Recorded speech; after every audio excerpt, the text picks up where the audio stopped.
ಒಂದಷ್ಟು ಬಿಟ್ಟು ರೀಚ್ ಆಗುತ್ತೆ.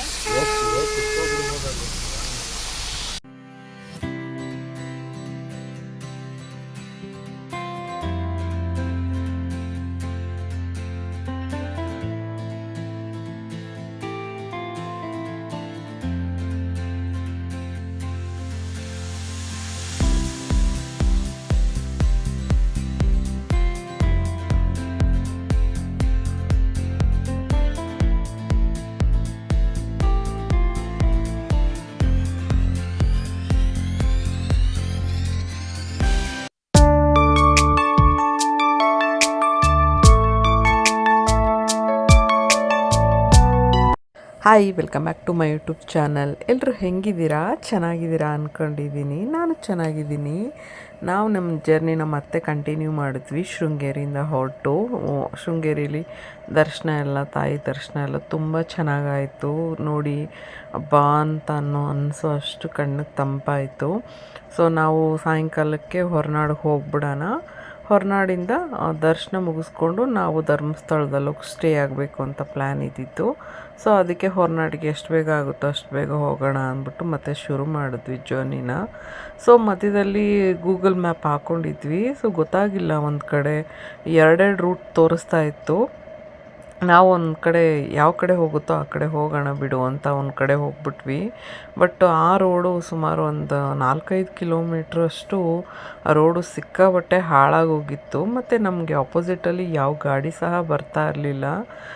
ನಮಗೆ ಡೌಟ್ ಆಯಿತು, ನಾವೇನಾದರೂ ರೂಟ್ ಮಿಸ್ ಮಾಡ್ಕೊಂಡ್ವಾ, ಎಲ್ಲೆಲ್ಲೋ ಬಂದ್ಬಿಟ್ಟಿದ್ದೀವಿ ಅನಿಸುತ್ತೆ ಅಂತ. ಯಾಕಂದ್ರೆ ಅಷ್ಟು ಹಾಳಾಗೋಗಿತ್ತು ರೂಟು. ನೋಡಿ ನಿಜವಾಗ್ಲೂ ಹೆಂಗೆ ಆಗ್ತಾಯಿತ್ತು ಅಂದರೆ ಲಿಟ್ರಲಿ ಕಾರ್ ಡ್ಯಾನ್ಸ್ ಆಡ್ಕೊಂಡು ಹೋದಂಗೆ ಅನ್ನಿಸ್ತಾ ಇತ್ತು. ಆಮೇಲೆ ಅಲ್ಲಲ್ಲಿ ಕಾಫಿ ಎಸ್ಟೇಟ್ಗಳೆಲ್ಲ ಇತ್ತು. ಎಲ್ಲೋ ಊರೊಳಗಡೆ, ಯಾವುದೋ ಬೇರೆ ಊರೊಳಗಡೆ ಬಂದ್ಬಿಟ್ಟಿದ್ದೀವಿ ಅಂತ ಹೇಳಿಬಿಟ್ಟು ಹೋಗ್ತಾ ಇರ್ಬೇಕಾದ್ರೆ ನಮಗೆ ಒಂದು ಅಪೋಸಿಟಲ್ಲಿ ಒಂದು ಗಾಡಿ ಬಂತು. ಅದನ್ನು ಕೇಳಿದ್ದಕ್ಕೆ ಇದೇ ರೂಟೇ, ಬಟ್ ಒಂದು 4-5 ಕಿಲೋಮೀಟ್ರ್ವರೆಗೂ ಹೀಗೆ ಸ್ವಲ್ಪ ರೋಡ್ ಹಾಳಾಗಿದೆ ಅಂತ ಹೇಳಿದ್ರು. ಆವಾಗ ಸ್ವಲ್ಪ ರಿಲ್ಯಾಕ್ಸ್ ಆಗಿಬಿಟ್ಟು ನಾವು ಒಂದು ಸ್ವಲ್ಪ ಡೌಟಲ್ಲೇ ಇದ್ವಿ, ಎಲ್ಲೋ ಬೇರೆ ಕಡೆ ಹೋಗ್ಬಿಟ್ವಾ ಅಂತ ಹೇಳಿಬಿಟ್ಟು. ಸರಿ, ಮನೆಗಳಿದೆ ಇಲ್ಲೂ ಪರವಾಗಿಲ್ಲ, ನಾವು ಯಾವ ಕಾಡಿಗೂ ಬಂದ್ಬಿಟ್ಟಿಲ್ಲ ಅಂತ ಸ್ವಲ್ಪ ಸಮಾಧಾನ ಮಾಡಿಕೊಂಡು ಹಾಗೆ ಮಾತಾಡಿಕೊಂಡು ನಮ್ಮ ಜರ್ನಿನ ಕಂಟಿನ್ಯೂ ಮಾಡಿದೆ. ಮಗು ಮಲ್ಕೊಂಬಿಟ್ಟಿದ್ನು, ಸ್ಟಿಲ್ಲು ಎದ್ದಿರಲಿಲ್ಲ ಅವನು. ಅಷ್ಟು ಗಲಾಟೆ ಮಾಡ್ತಿರ್ಲಿಲ್ಲ. ಕಾರಿಗೆ ಕೂತ್ಕೊಂಡಿದ್ದೆ, ಅವನು ಮಲ್ಕೊಳ್ಳೋವನು. ಸೊ ನಾವು ಹಾಗೆಯೇ ಸ್ವಲ್ಪ ಮಾತಾಡ್ಕೊಂಡು ಬಂದ್ವಿ. ಆವಾಗ ಬರ್ತಾ ಇರ್ಬೇಕಾದ್ರೆ ಎಗೇನು ಆ ರೋಡ್ದೇ ನಮಗೆ ಚಿಂತೆ, ಅಷ್ಟು ಹಾಳಾಗೋಗಿತ್ತು. ಬಟ್ ಪಕ್ಕದಲ್ಲಿ ಜಲ್ಲಿಗೆ ಎಲ್ಲ ತಂದು ಹಾಕಿದ್ರು ರೋಡೆಲ್ಲ ರೆಡಿ ಮಾಡೋಕ್ಕೆ ಅಂತ ಹೇಳಿಬಿಟ್ಟು. ಬಟ್ ಇನ್ನು ಮಳೆ ಅಲ್ವಾ, ಮೇ ಬಿ ಅದಕ್ಕೇನಾದರೂ ರೋಡು ಕೆಲಸ ಶುರು ಮಾಡಿಲ್ವೇನೋ ಅಂತ ಹೇಳಿಬಿಟ್ಟು ಹಾಗೆ ಸರಿ ನಡೀರಿ ಹೋಗೋಣ ಅಂತ ಹೊರಟ್ವಿ. ಅದಕ್ಕೆ ಅವಳೇ ಗತಿ ಪಾಪ. ಅಯ್ಯಯ್ಯೋ, ಏನಕ್ಕೆ ರೋಡ್ ಹಾಕೇನು ಜಲ್ಲಿ ಹಾಕವ್ರೆ, ಲೋಡ್ ಯಾವಾಗ ಹಾಕ್ತಾರೆ? ಬರೀ ಜಲ್ಲಿ ಮಾತ್ರ ಹಾಕ.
ನಾವು ಈ ರೂಟ್ಗೆ ಬಂದಿದ್ದು ನಮಗೆ ಆಲ್ಮೋಸ್ಟು ಈ ಥರ ಎಷ್ಟೊಂದು ಚಿಕ್ಕ ಚಿಕ್ಕ ಫಾಲ್ಸ್ ಎಲ್ಲ ನೋಡೋ ಥರ ಸಿಕ್ತು ಅಂದರೆ ಸಿಕ್ಕಾಬಟ್ಟೆ ಸಿಕ್ತು ನೋಡೋಕ್ಕೆ. ಬಟ್ ರೂಟ್ ಮಿಸ್ ಒಂದು ಸರಿ ಅಂದ್ಕೊಂಡ್ವಿ, ರೂಟ್ ಮಿಸ್ ಆಗಿದ್ದು ಒಳ್ಳೆಯದೇ ಆಯಿತು, ಒಂಥರ ಅಡ್ವೆಂಚರ್ ಥರ ಇತ್ತು ನಮಗೆ. ಅಲ್ಲಲ್ಲಿ ಈ ಥರದ್ದು ತುಂಬಾ ಸಿಕ್ತು. ಬಟ್ ಏನಂದರೆ ಇದು ಸಿಂಗಲ್ ರೋಡು, ನಮಗೆ ಎಲ್ಲೂ ಗಾಡಿ ನಿಲ್ಸೋಕೆ ಆಗ್ತಾನೆ ಇರಲಿಲ್ಲ. ಅಪೋಸಿಟ್ಗಳು ಗಾಡಿಗಳು ಬೇರೆ ಬರ್ತಾ ಇರೋದಕ್ಕೆ ನಮಗೆಲ್ಲೂ ರೋಡ್ ದೊಡ್ಡದಿರಲಿಲ್ಲ. ಸೈಡ್ಗೆ ಹಾಕ್ಬಿಟ್ಟು ಅಲ್ಲಿ ಹೋಗಿ ನೋಡೋಣ ಅಂತ ಅನಿಸೋದು. ಬಟ್ ಅಪೋಸಿಟ್ಗಳು ಗಾಡಿ ಬಂದರೆ ಕಷ್ಟ ಆಗುತ್ತೆ, ತುಂಬ ಟರ್ನಿಂಗ್ಸ್ ಇದೆ ಅಂತ ಹೇಳ್ಬಿಟ್ಟು ಸೊ ಅಲ್ಲೇ 2 ನಿಮಿಷ ಸ್ಟಾಪ್ ಮಾಡೋದು, ನೋಡೋದು, ಹಾಗೆ ಹೋಗೋದು, ಹಿಂಗೆ ಮಾಡ್ಕೊಂಡಿದ್ವಿ. ರೋಡ್ ನಿಜವಾಗ್ಲೂ ಚೆನ್ನಾಗಿದ್ರೆ ನಿಲ್ಲಿಸ್ಬಿಟ್ಟು ಮಕ್ಕಳನ್ನೆಲ್ಲ ಬಿಟ್ಬಿಟ್ಟು ಆಟ ಆಡಿಸ್ಬೇಕು ಅಂತಲೇ ಪ್ಲ್ಯಾನ್ ಇದ್ದಿತ್ತು. ಬಟ್ ರೋಡ್ ಚಿಕ್ಕದಿರೋದ್ರಿಂದ ಅಪೋಸಿಟ್ಗಳು ಸಡನ್ ಗಾಡಿಗಳು ಬರ್ತವೆ, ಆಗಲ್ಲ ಇಲ್ಲೆಲ್ಲ ನಿಲ್ಸೋಕ್ಕೆ ಅಂತ ಹೇಳ್ಬಿಟ್ಟು ಸೊ ಹಾಗೆ ಮುಂದೆ ಹೋದ್ವಿ. ಮುಂದೆ ಹೋಗ್ತಾ ನಮಗೆ ಒಂದು ಊರು ಸಿಕ್ತು. ಆ ಊರು ಸಿಕ್ಕಿದ್ಮೇಲೆ ನಮಗೆ ಸ್ವಲ್ಪ ಟೆನ್ಷನ್ ಕಮ್ಮಿ ಆಯಿತು. ಓಕೆ, ಸದ್ಯಕ್ಕೆ ನಾವೆಲ್ಲೂ ಮಿಸ್ ಆಗಿಲ್ಲ, ಸರಿಯಾದ ರೂಟ್ಗೆ ಬಂದಿದ್ದೀವಿ ಅಂತ ಹೇಳ್ಬಿಟ್ಟು ಆಮೇಲೂ ಒಂದು ಸರಿ ಕನ್ಫರ್ಮ್ ಮಾಡ್ಕೊಳ್ಳೋಣ ಅಂತ ಅಲ್ಲಿ ಮಧ್ಯದಲ್ಲಿ ಒಬ್ಬರನ್ನ ಕೇಳಿದ್ವಿ. ಇದು ಸರಿನಾ ರೂಟು, ಹೊರನಾಡಿಗೆ ಹೋಗ್ತಾ ಇದ್ದೀವಿ ಅಂತ ಹೇಳ್ಬಿಟ್ಟು.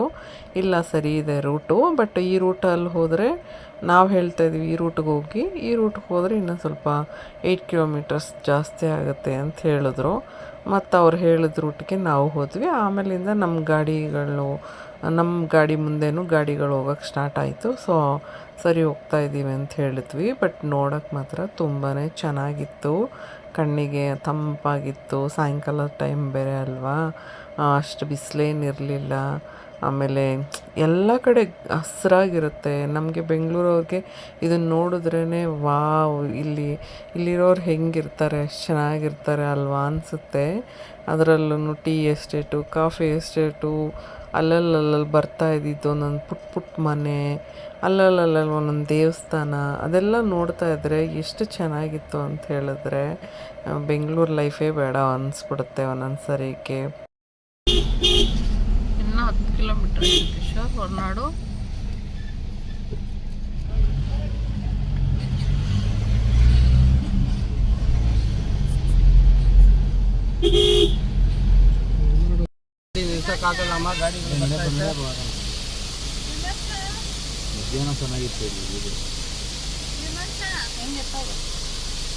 ಚೆನ್ನಾಗಿತ್ತು ಬರ್ಬೋದು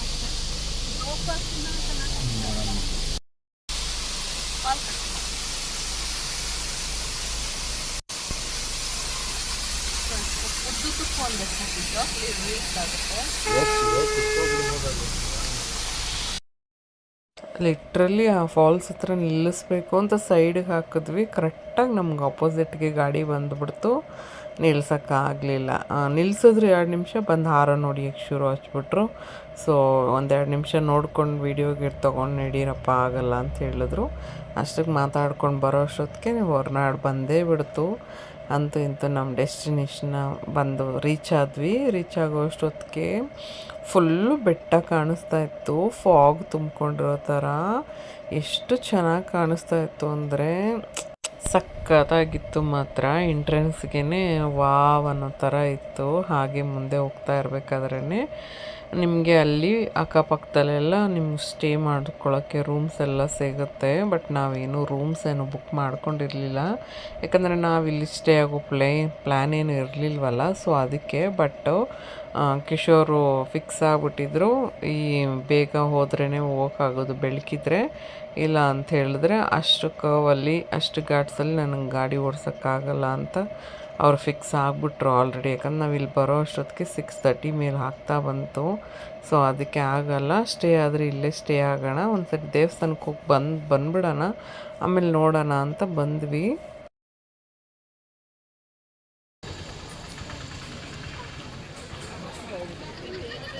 ಇವಾಗ ಬಂದ್ವಿ. ಆಲ್ಮೋಸ್ಟು ಶೃಂಗೇರಿಯಿಂದ 2 ಅವರ್ ಮೇಲೆ ಆಗೋಯ್ತು ಬರೋದಿಲ್ಲಿಗೆ. ಕತ್ಲೆ ಆಯಿತು ಇವಾಗ. 2 ಅವರ್ ಅಲ್ಲ, 1.5 ಅವರ್. ಘಾಟ್ ಸೆಕ್ಷನ್ ಅಲ್ವಾ? 1.5 ಅವರ್ ಆಯ್ತಾ? ಇಲ್ಲ ಜಾಸ್ತಿ ಕರೆಕ್ಟಾಗಿ ಹೊಡೆದಿತ್ತು ಗಾಡಿ. ಹೌದಾ? ನೀವು ಅಲ್ಲಿ ಬಿಟ್ಟಿದ್ದು ಲೇಟ್. ಹಾಂ, ಕರೆಕ್ಟ್ 4 ಗಂಟೆ ಇದ್ದೀರಿ, ಅಲ್ಲಿ 4 ಅವರೇ ಬಿಟ್ಟಿತ್ತು. 1.5 ಅವರ್ ಆಯಿತು ಶೃಂಗೇರಿಯಿಂದ ಹೊರನಾಡಕ್ಕೆ ಬರೋ ಅಷ್ಟೊತ್ತಿಗೆ ಇಲ್ಲಿ ಕತ್ಲೆ ಆಯಿತು. ಇವಾಗ ಹೋಗಿ ದೇವ್ರ ದರ್ಶನ ಮಾಡಿಕೊಂಡು ಹೊರಗಡೆ ಬರಬೇಕು. ಮೇಲೆ ಹೋಗ್ತೀವಿ ಇವಾಗ. ಫುಲ್ಲು ಘಾಟ್ ಸೆಕ್ಷನು ಹೆಂಗಿತ್ತು ಅಂದರೆ ನಿಜವಾಗ್ಲೂ ಸಕ್ಕದಾಗಿತ್ತು ನೋಡೋಕ್ಕೆ. ಅಲ್ಲಲ್ಲಿ ಸ್ಮಾಲಾಗಿ ಜರಿ ಥರ ಹರಿತಾ ಇತ್ತು. ಅದನ್ನೆಲ್ಲ ನೋಡಿಕೊಂಡು ತುಂಬ ಚಿಕ್ಕದಿತ್ತು ರೋಡು. ಅದು ನೋಡಿಕೊಂಡು ಬಂದ್ವಿ. ಇವಾಗ ದೇವಸ್ಥಾನಕ್ಕೆ ಹೋಗ್ತೀವಿ. ಹೋಗ್ಬಿಟ್ಟು ದರ್ಶನ ಮಾಡ್ಕೊಂಡು ಬರಬೇಕು. ಬನ್ನಿ ಹೋಗೋಣ. ಅಯ್ಯೋ ನಮ್ಮ ಟಮ್ಮುನ ಹಿಡ್ಕೊಳ್ಳೋದೇ ದೊಡ್ಡ ತಲೆನೋವಾಗಿದೆ ಪಾಪ ಕಿಶೋರ್ಗೆ. ಅವ್ನ ಕೈಯಲ್ಲೇ ಇರಲ್ಲ ಅಂತಾನೆ. ಏನಿಂದು ನೀನು ದೊಡ್ಡ ಮನುಷ್ಯ, ನಾನು ನಿನ್ನ ಬಿಟ್ಬಿಟ್ಟು ಹೋಗು ಅಂತ ಹೇಳಕ್ಕೆ. ಸುಮ್ಮನೆ ಇರು. ಇವಾಗ ನೋಡಿ ಆಲ್ಮೋಸ್ಟ್ ಕತ್ಲೇನೇ ಆಗೋಯ್ತು. ನಾವು ಅಲ್ಲಿಂದ ಇಷ್ಟೊತ್ತಿಗೆ ಬರೋ ಅಷ್ಟೊತ್ತಿಗೆ. ಆಮೇಲೆ ಅಲ್ಲಿ ಹೋಗ್ಬಿಟ್ಟು ದೇವಸ್ಥಾನದ ಮೇಲೆ ಹೋಗೋಣ ಅಂದ್ಕೊಂಡ್ವಿ. ಬಟ್ ಅಷ್ಟು ಜನ ಇರಲಿಲ್ಲ ಇಲ್ಲಿ. ನಮಗೆ ಜನ ಕಮ್ಮಿ ಅನಿಸಿದ್ರು ಎಲ್ಲ ದೇವಸ್ಥಾನಗಳಿಗಿಂತ. ನಮಗೆ ಮೇ ಬಿ ಇಲ್ಲಿ ಕಮ್ಮಿ ಇರ್ಬೋದು ನೈಟ್ ಆಗಿರೋದಕ್ಕೆ ಅಂದ್ಕೊಂಡ್ವಿ. ಸರಿ ಆಯಿತು ಹೊರಡೋಣ ಬನ್ನಿ, ನಾವು ದೇವಸ್ಥಾನಕ್ಕೆ ಎಂಟ್ರಿ ಕೊಡೋಣ ಅಂತ ಹೇಳ್ಬಿಟ್ಟು ಅಲ್ಲಿ ಸ್ವಲ್ಪ ಹೊತ್ತು ರೆಸ್ಟ್ ಮಾಡ್ತಾಯಿದ್ರು. ಯಾಕಂದರೆ ಗಾಡ್ಸಲ್ಲಿ ಗಾಡಿ ಓಡಿಸಿದ್ರಲ್ವ, ಸೊ ಅವ್ರಿಗೊಂದು ಸ್ವಲ್ಪ ಮೈ ಕೈ ಎಲ್ಲ ನೋವ್ತಾ ಇದೆ, ಒಂದು 2 ನಿಮಿಷ ಕೂತ್ಕೊತೀನಿ ಅಂತ ಹೇಳಿದರು. ಅದಕ್ಕೆ ಸರಿ ಆಯಿತು ರೆಸ್ಟ್ ಮಾಡು ಅಂತ ಹೇಳಿದ್ವಿ. ಆವಾಗ ರೆಸ್ಟ್ ಮಾಡಿದ್ಮೇಲೆ ಮತ್ತೆ ಬಂದ್ವಿ. ಆಮೇಲೆ ಇಲ್ಲಿ ಮೇನ್ ಎಂಟ್ರೆನ್ಸಲ್ಲಿ ಗಾಡಿ ಪೂಜೆ ಸಹ ಮಾಡ್ತಾಯಿದ್ರು, ಕಾರು ಬೈಕೆಲ್ಲ. ಹಾಗೆ ಮೇನ್ ಎಂಟ್ರೆನ್ಸ್ ನೋಡಿ ತಾಯಿದು ಎಷ್ಟು ಚೆನ್ನಾಗಿದೆ ಅಂದರೆ, ಹೊರನಾಡು ಅಂತಂದ್ರೇ ತಾಯಿ ಅನ್ನಪೂರ್ಣೇಶ್ವರಿ ನಿಂತ್ಕೊಂಡಿರೋ ಸ್ಟ್ಯಾಚು ಅದೆಲ್ಲ ಕಣ್ಣಿಗೆ ಕಟ್ದಂಗಿರುತ್ತೆ. ಸೊ ಇದೇ ಮೇನ್ ಎಂಟ್ರೆನ್ಸ್ ಇರುತ್ತೆ. ಇಲ್ಲಿ ಪೂಜೆ ಎಲ್ಲ ಮಾಡ್ತಾರೆ. ಸೊ ಮೇಲ್ಗಡೆ ವಿಡಿಯೋ ಅಲೌಡ್ ಇದೆಯೋ ಇಲ್ವೋ ಗೊತ್ತಿಲ್ಲ ನನಗೆ, ಮೇ ಬಿ ಇರಲ್ಲ ಅಂದ್ಕೊಳ್ತೀನಿ ಒಳಗಡೆ ಎಲ್ಲ. ಸೊ ಅದಕ್ಕೆ ಆಲ್ಮೋಸ್ಟ್ ನಾವು ಹೋಗೋಣ ಮೇಲೆ ಅಂತ ಅಂದ್ಕೊಂಡು ಹೊರಟ್ವಿ. ಸದ್ಯಕ್ಕೆ ಅಷ್ಟು ಜನ ಇರಲಿಲ್ಲ, ಬಟ್ ದರ್ಶನ ಮುಗಿಸ್ಕೊಂಡು ಬರ್ತಾಯಿದ್ರು ವಾಪಸ್ಸು. ಸೊ ನಾವು ಹಾಗೆ ತಾಯಿ ದರ್ಶನ ಮಾಡ್ಕೊಳ್ಳೋಣ ಅಂತ ಹೋದ್ವಿ. ನೋಡಿ ಮೇನ್ ಎಂಟ್ರೆನ್ಸು ಶ್ರೀ ಅನ್ನಪೂರ್ಣೇಶ್ವರಿ ಅಮ್ಮನವ್ರ ದೇವಸ್ಥಾನ, ಶ್ರೀ ಕ್ಷೇತ್ರ ಹೊರನಾಡು ಅಂತ ಹಾಕಿದ್ದಾರೆ. ಸೊ ನಾನು ಎಷ್ಟು ಆಗುತ್ತೋ ಅಷ್ಟು ವೀಡಿಯೋ ಮಾಡ್ಕೊಂಡು ಹೋದೆ ಒಳಗಡೆ. ಯಾಕಂದರೆ ಅಲ್ಲೆಲ್ಲೂ ಬೋರ್ಡ್ ಕಾಣಿಸ್ಲಿಲ್ಲ ನನಗೆ, ವಿಡಿಯೋ ಮಾಡಬಾರ್ದು ಅಂತ ಹೇಳ್ಬಿಟ್ಟು ಸ್ಟಿಲ್ ಅಲ್ಲಿವರೆಗೂ ಹೋದೆ. ಆಮೇಲೆ ಒಂದು ಕಡೆ ಕಾಣಿಸುತ್ತು ಬೋರ್ಡು ವಿಡಿಯೋ ಮಾಡಬಾರ್ದು ಅಂತ. ಸೊ ಯಾವುದಕ್ಕೋ ಫುಲ್ಲು ಡೆಕೋರೇಷನ್ ಮಾಡಿ ಎಲ್ಲ ಅಮ್ಮನವ್ರಿಗೆ ಪೂಜೆ ಎಲ್ಲ ಮಾಡಿದರು. ನಾನು ಒಳಗಡೆ ಹೋದೆ. ನೋಡಿ ತಾಯಿನ ಇಲ್ಲಿಂದನೇ ದರ್ಶನ ಮಾಡ್ಕೊಳ್ಳಿ, ನಿಮ್ಮ ಪರವಾಗಿ ನಾನೇ ಕೇಳ್ಕೊತೀನಿ ತಾಯಿನ ಎಲ್ರಿಗೂ ಚೆನ್ನಾಗಿ ಒಳ್ಳೇದು ಮಾಡಲಿ ಅಂತ ಹೇಳ್ಬಿಟ್ಟು. ದರ್ಶನ ಎಲ್ಲ ತುಂಬ ಚೆನ್ನಾಗಾಯಿತು. 1-2 ಸೆಕೆಂಡು ಯಾರೋ ಪೂಜೆ ಕೊಡ್ತಾಯಿದ್ರು. ಸೊ ನಮ್ಮನ್ನು ಅಲ್ಲೇ ಸ್ಟಾಪ್ ಮಾಡಿದರು. ನಮಗೊಂದು 5 ನಿಮಿಷ ತಾಯಿನ ನೋಡಿಕೊಂಡೇ ನಿಂತಿದ್ವಿ. ಅಷ್ಟು ಚೆನ್ನಾಗಿ ತಾಯಿ ದರ್ಶನ ಆಯಿತು. ತುಂಬಾ ಖುಷಿಯಾಯಿತು. ಯಾರೋ ಪೂಜೆ ಮಾಡೋಕ್ಕೋಸ್ಕರ ನಮ್ಗೆ ಅಷ್ಟೊತ್ತು ನಿಲ್ಲಿಸಲ್ಲ, ಗೊತ್ತಲ್ವ, ಹೋಗಿ ಅಂತ ಎಲ್ಲ ಕಡೆಯಿಂದ ಕಳಿಸ್ಬಿಡ್ತಾರೆ. ಬಟ್ ಅಷ್ಟೊತ್ತು ನಿಂತ್ಕೊಂಡು ನೋಡಿದ್ದು ಎಷ್ಟೋ ಸಮಾಧಾನ ಆಯಿತು. ಸೊ ನಾವು ಹೊರನಾಡಲ್ಲೇ ಸ್ಟೇ ಮಾಡೋ ಥರನೂ ಪ್ಲ್ಯಾನ್ ಮಾಡ್ಕೊಂಡ್ವಿ. ಯಾಕಂದರೆ ಊಟ ಎಲ್ಲ ಮುಗಿಸ್ಕೊಂಡು ಇಲ್ಲೇ ಸ್ಟೇ ಮಾಡ್ಕೊಂಬಿಡೋಣ. ಘಾಟ್ ಸೆಕ್ಷನ್ನು ನೈಟು ಗಾಡಿ ಓಡಿಸೋದು ಒಳ್ಳೆಯದಲ್ಲ. ಆಮೇಲೆ ತುಂಬಾ ರೋಡು ಸ್ವಲ್ಪ ಚಿಕ್ಕದಿರೋದ್ರಿಂದ ಇಲ್ಲಿಂದ ಧರ್ಮಸ್ಥಳಕ್ಕೆ ಹೆಂಗಿರುತ್ತೋ ರೂಟು ಹೇಳೋಕ್ಕಾಗಲ್ಲ ಅಂತ ಹೇಳ್ಬಿಟ್ಟು ನಾವು ಅಲ್ಲೇ ಪ್ಲ್ಯಾನ್ ಮಾಡ್ಕೊಂಡ್ವಿ. ಹಾಗೆ ಊಟ ಹೋದ್ವಿ ಇಲ್ಲೇ. ಊಟ ಅಂತೂ ಎಷ್ಟು ಚೆನ್ನಾಗಿತ್ತು ಅಂತ ಹೇಳಿದ್ರೆ ಕೇಳಬೇಕಾ. ಹೊರನಾಡು ಅಂದರೆ ತಾಯಿ ಅನ್ನಪೂರ್ಣೇಶ್ವರಿ ಅಂದರೆ ಒಂದೊಂದಾಗಲೂ ಅಮೃತಕ್ಕೆ ಸಮಾನವಾಗಿತ್ತು.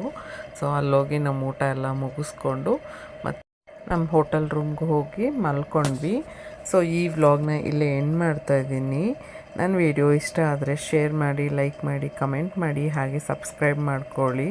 ಇಲ್ಲಿಂದ ನೆಕ್ಸ್ಟು ಧರ್ಮಸ್ಥಳಕ್ಕೆ ಹೋಗ್ತೀನಿ. ಆ ವ್ಲಾಗ್ನ ನೆಕ್ಸ್ಟ್ ಕಂಟಿನ್ಯೂ ಮಾಡ್ತೀನಿ.